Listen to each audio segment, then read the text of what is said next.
Hi, and welcome to Castanet's Week in Review. I'm Nich Johansen with your top stories from this week.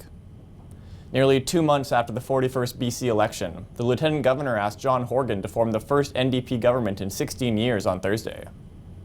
The extremely close election left the Liberals with 43 seats, the NDP with 41, and the Greens with 3, but the NDP and Greens voted down the Liberals in a non-confidence vote Thursday. Horgan will now become the next premier of the province, but even with the Greens' support, he has a slim margin of power in the 87-seat legislature, only being able to count on 44 votes. A 20-year-old man drowned in the Penticton Channel Wednesday after he was tangled up on the Green Mountain Road Bridge. Emergency crews were called to the bridge at 3:18 p.m. after the man and his 4 friends became tangled on a bridge support.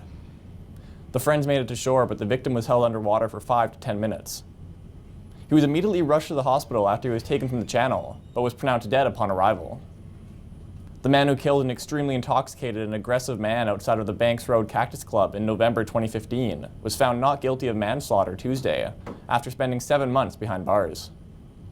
The 12-person jury agreed with Corey Van Giller's defense that he was acting in self-defense when he threw the single deadly punch to Zachary Gaudet's neck, which led to Gaudet's death 2 days later. Following his release, Van Gilder's mom Tammy said she was proud of her son for defending himself and the group of people outside the restaurant that night.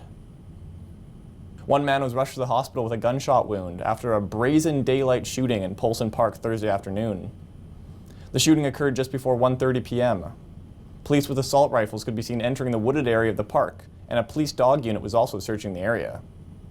Several witnesses said the incident occurred in the tent city within the park. No one is yet to be arrested in connection to the shooting.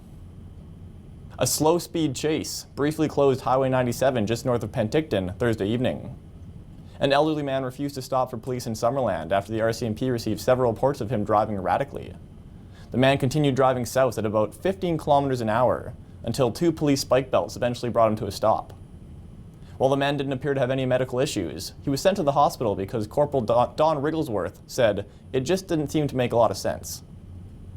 That's it for this week's Week in Review. For Castanet News, I'm Nich Johansen.